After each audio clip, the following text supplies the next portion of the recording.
Kaylee's parents, especially Mother Christie, gave a statement in the beginning. She said, "We love Jack, absolutely love Jack. We stand behind Jack 1,000%. Jack was Kaylee's boyfriend for many years. They just recently broke up.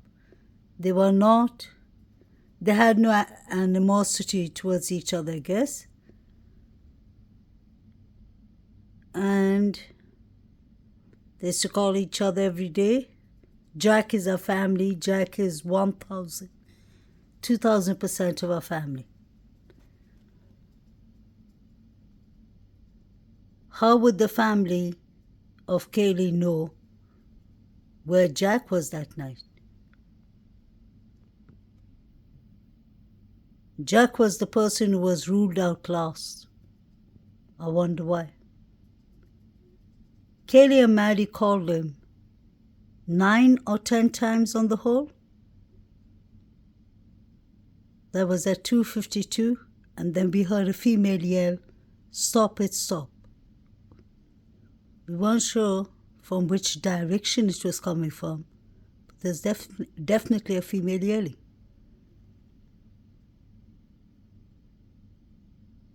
Kaylee and Maddie were talking to Adam and Jack Showalter at the corner club.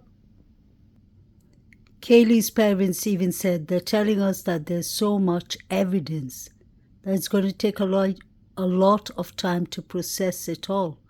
This wasn't like a pinpoint crime. This person was sloppy." So they've now confirmed that they have DNA from this person.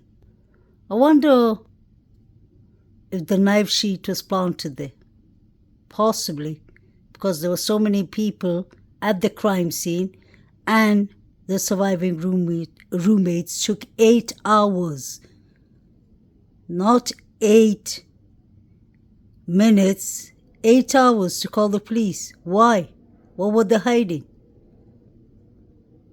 Why did DM feel like it was safe to be there after she heard people fighting for their lives, I'm sure? Kaylee's mother said that she called her. Kaylee called me on Saturday, my birthday was earlier in this week, and said, "Mom, I'll be at home on Tuesday." So Kaylee was supposed to be at home on Tuesday, and I'm going to take you out to breakfast, lunch, and dinner, and it's all on me since it's the mom's birthday. That's sad. So Kaylee was supposed to be there only for 2 days. But I'm really interested to know if Kaylee had a stalker, because I really believe the man who works in the vape shop, who told him that Kaylee and Maddie and all the girls came together, and Maddie said, "We always look after Kaylee because she has a stalker." Why was that debunked? The guy from the vape shop, the manager, said that she was even being stalked at daytime. Somebody stalked her who was coming from the corner club and then disappeared. Why were these 4 people chosen that day? Why were they the targets? Or was it the house?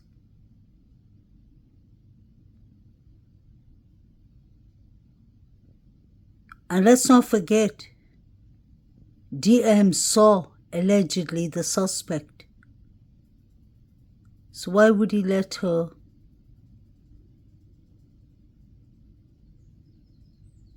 be? Doesn't make sense.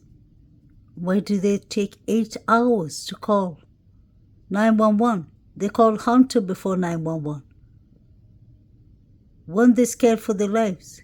Didn't they need to use the toilet? What was actually happening?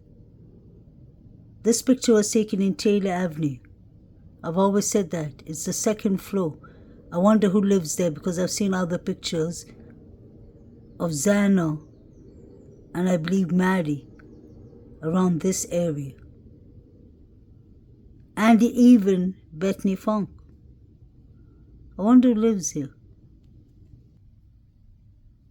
So Ian Zanna attended a party at the Sigma Chi located at 735 Nez Perce Drive on November 12 between 8 and 9 p.m. Ian Zanna had returned to Zanna's residence on King Road at 1:45 a.m. on November 13. Kaylee and Maddie went to the Corner Club. That's between 10 p.m. to 1:30. And then they were at the Corner Club from 1:30. They came in. They entered the Corner Club around 1:44 and they reached home at 1:56. But the couple's timeline is completely wrong because Zanna spoke to her father at 12 p.m. Why would her father lie about that? 12 midnight. And E's friend got a text from Eaton at 10 past 2 to 2:15 saying he was making his way home. He was at the Sigma Chi. But they still didn't change their timeline. I wonder why. Victims arrived home at 1:45 a.m. So it is a Ka-Bar knife or K-bar. So all these things were in the beginning. They're on the news and at the police website. I agree with this text. I believe we are paying too close attention to Kaylee and Maddie. All have been cleared around them. We've heard nothing about what happened at the Sigma Chi party. And Zanna and E, trust me, something did happen. There's a reason Sigma Chi's Idaho Instagram went private and all the Facebook posts have been deleted back to 2018, and that's completely right. This person followed them back from just a couple blocks away and watched them. The survivors were already downstairs and in bed. He saw Kaylee and Maddie come home.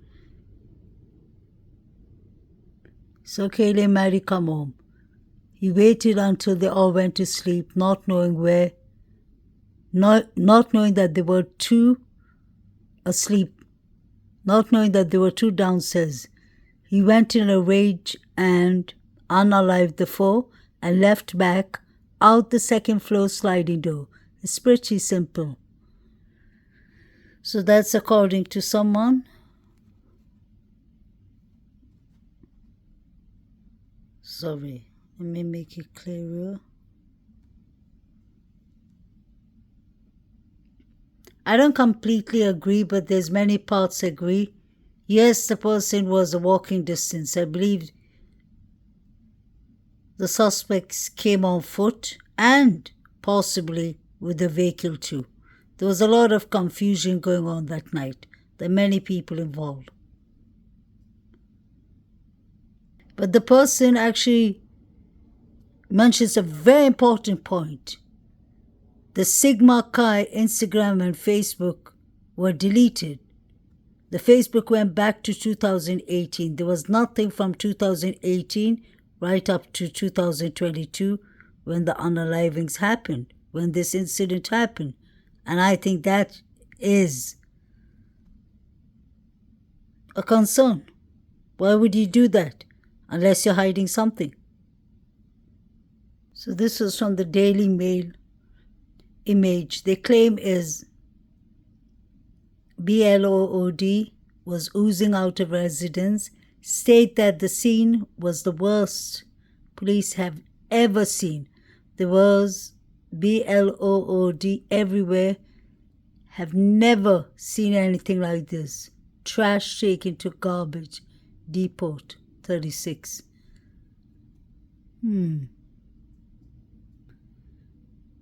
Remember, they took a lot of trash, but I don't think they check all the trash around. But anyway, the person who did this, or the people who did this, took the objects or took the weapon with them. Obviously, they're not going to leave it behind. They're not going to throw it in the trash. So this was when the FBI was involved. They were working with the locals. Early law enforcement press releases states they are still searching for an edged weapon such as a knife that was used in this incident. And the bodies were taken to Spokane County for autopsy. I remember their hands were bagged. It's said that all of the 4 victims are cremated. So this was a horrific, brutal unalivings of 4 young victims. No human being deserves that. I want to know where Jack Showalter was that night. After the girls dumped him, ditched him, whatever, they left him. He threw out his hand. We heard even Maddie upset with him and Jovito. I think he jumped into a red Mustang. Is that the red Mustang that was found in St. Deacon's Road? Showalter seems to me like he has, just my thoughts and opinion, that he could suffer of antisocial personality disorder, because we've heard so much allegedly about him harassing girls, getting thrown out of the fraternity. He was harassing Kaylee and Maddie that night. He got thrown out, according to 2 girls who were there. There was this young woman from Boise, Idaho, where Jack Showalter is from. She was working with him in a restaurant, and she said he was really rude, and he kept on coming to her face and literally like cussing her and another young female waitress in the bakery. And she said I had no choice but to slap him. And she said a report was written of that she slapped him. So he seems to have some odd way with females. And we saw that night that Kaylee and Maddie were trying to run away from him. He even gave a warning to Maddie. He said, you know, they're going to get you for that, Maddie. He has 2 older brothers that are doctors. His father's a doctor, his mother's a doctor.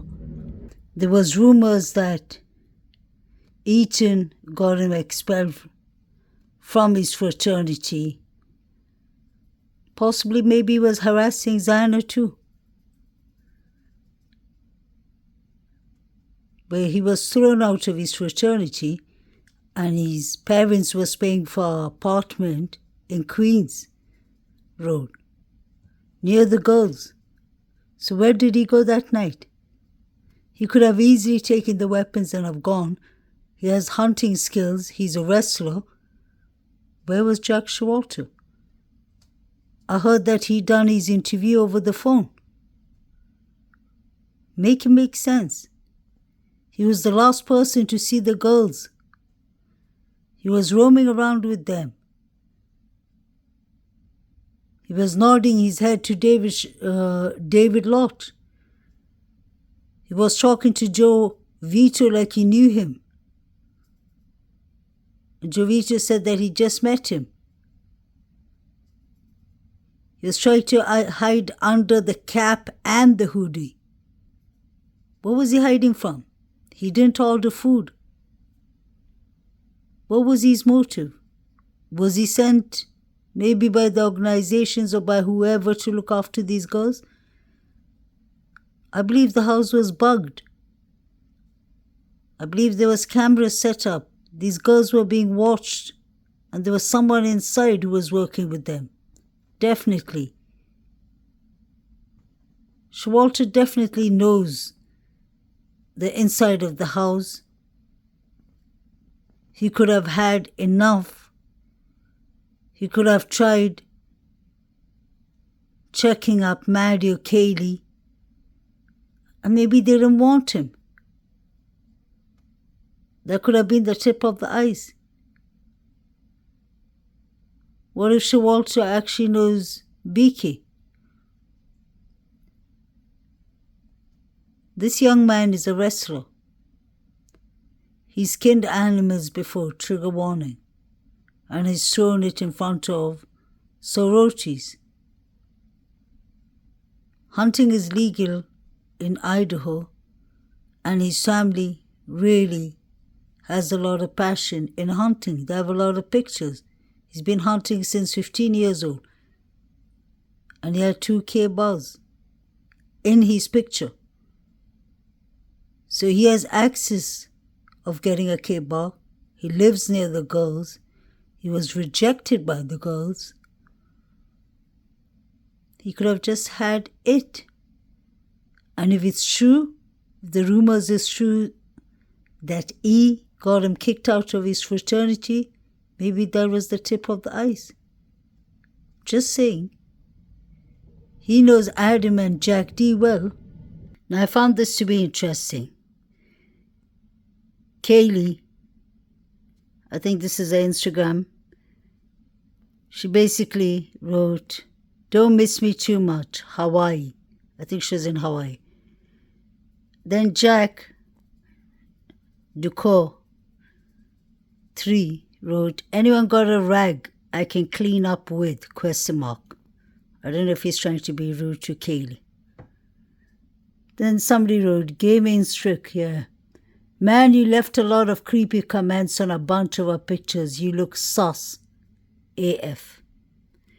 And then Jack replies by saying, "She was my girlfriend for 5 years. You're a creep for stalking a deceased person. Bikini pics, hiding behind a fluke account." So this was after Kaylee was gone. But before Kaylee was gone, you can see she moved on. She wasn't interested in Jack. I just spoke about Jack Showalter, and somebody wrote this on Facebook, I guess. It's literally the neighbor, and it's so obvious, especially after his interview on Monday. Did he do actually an interview?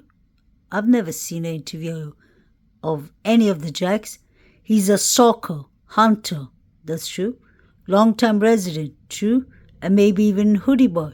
He said he didn't see or hear anything. He went to sleep 2 a.m. that night and had woke up at 11:45 a.m. in the morning. I think the person is getting the 2 Jacks confused, because I think it was Jack D that said he was at work, he was sleeping, and then he went to work.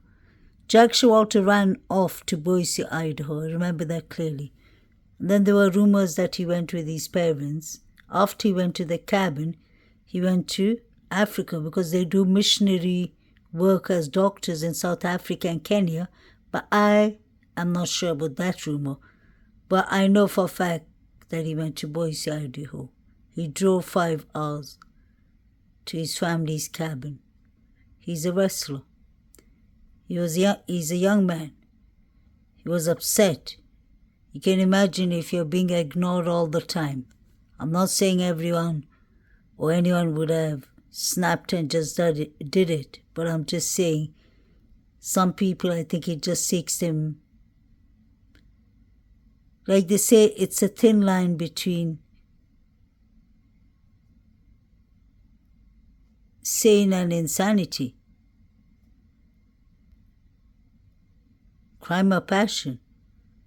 Like the mayor said. I think hoodie guy would have been anywhere that there's trouble because he used to skin animals.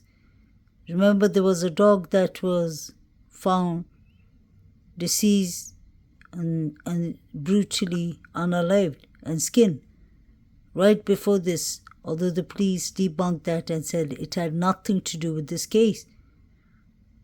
But psychopaths usually practice on animals. It's a known fact. FBI agents and investigators returned to the house on Friday, the scene checking eye line from third floor window towards apartments across way. In the eye line, I guess the best view they can see is the Sigma Chi fraternity. Let's not forget the Sigma Chi fraternity was under investigation for a long time. Then we had the red Mustang. Yesterday, 11/25/22, I took a screenshot from the Idaho Murders Facebook group of what appears to be a red Mustang convertible being searched by a forensics team. The original image and thread were removed from the FB Facebook group due to disagreements on whether or not the image showed a forensics team or group of finding people fixing the car below, is the bit information I picked up from the post. It was definitely the forensics team. There were 3 or 4 of them with the whole jumpsuit on, white jumpsuit with the mask, everything. They were inside and outside the red Mustang at St. Deacon's Street. That red Mustang crashed, and what is strange is Mr. Jack Showalter hoodie guy looked like he took a red Mustang from the grub truck after the girls left. So did that car crash? Could that car be involved? Why are the forensics team busy with it? This is interesting. From what I was gathering from reading through some of the achieved posts of 4chan, which holy headache, that place is a mess. It sounds like the OP of the photos on 4chan was posting a bunch of nonsensical things around the time of the unalivings or just before. Another user on there called them illiterate for the babbling. The OP, 4chan, not this OP, then posted the dark photo at 3:09. I've heard about that. There was a dark photo of one of the victims, I think it was Kaylee, that was posted at 3:09 and titled it illiterate in the photo, which you can see the links above. Then they posted a minute later of one of the women. Just like I said, I heard it was Kaylee. May she rest in peace. At 3:10. And it said, first step. So that's when they took the first victim out, allegedly. The photos or original posts, though I can't see it, allegedly were with coordinates or metadata with coordinates that were right next to the house or near it.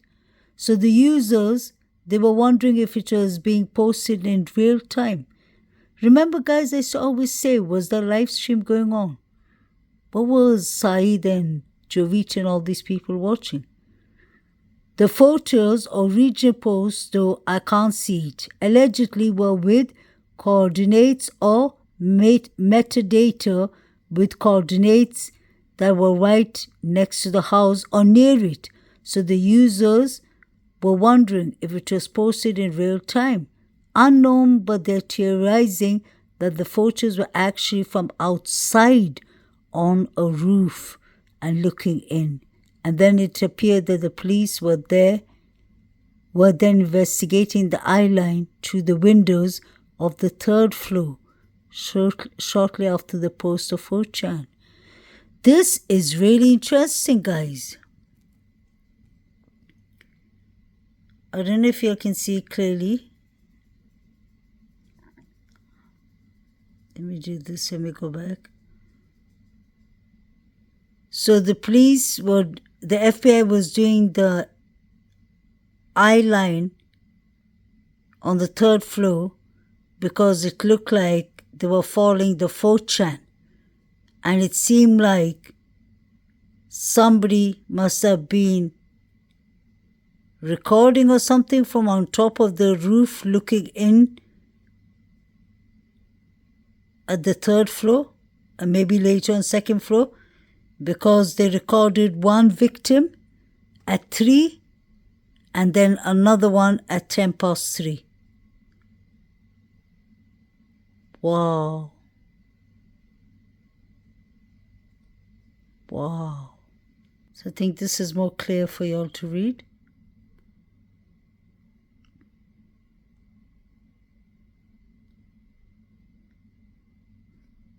Wow.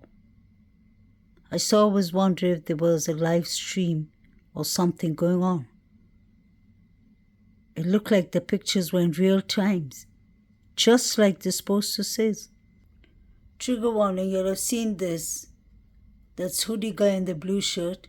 Look at the cable on the left hand, and I think there's one more the other guy has in his hand.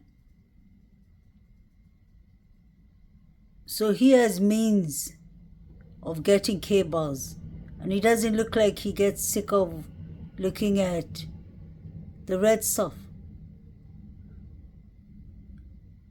Jack Showalter definitely has antisocial personality disorders, in my opinion. Driven. She was a three-time Team List member. Her grades were amazing. She competed with everybody. She loved competing.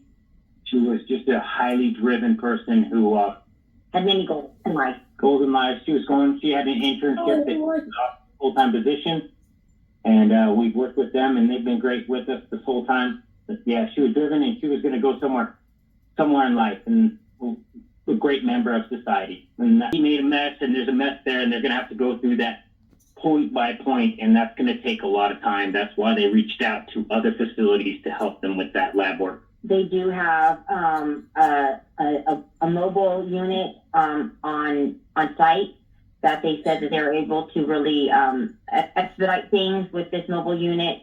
Hopefully, they're reaching out to other DNA processing type companies such as like 23andMe to get involved.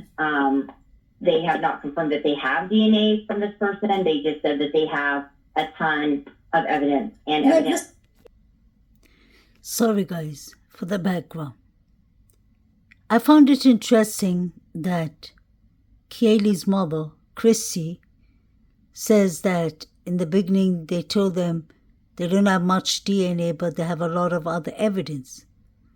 When did the knife sheet come in the picture? Was it after Brian Christopher Koberger got arrested? Let's not forget that there were many people at the crime scene before even the police arrived. There were 2 people who went upstairs and found Maddie and Kaylee. Anyone could have put the knife sheet there, or anyone could have touched the knife sheet. The knife could have belonged to Kaylee or Maddie for protection. And that same knife could have been used on them. We don't know. Maybe the girls felt threatened. Kaylee seemed to be in doubt if she should stay or if she should go. And she was just coming for a short stay up to Tuesday. What was actually going on?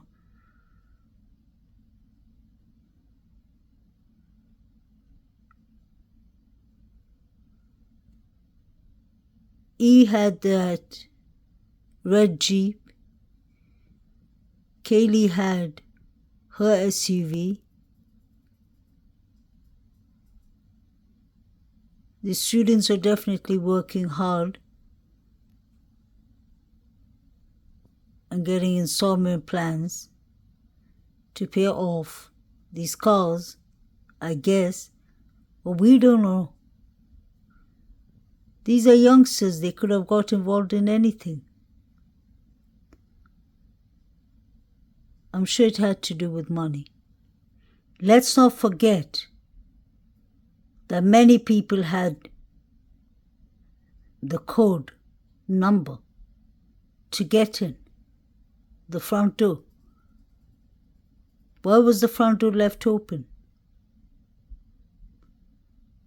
The people could have come in from both the front and the back door. There were 4 figures running.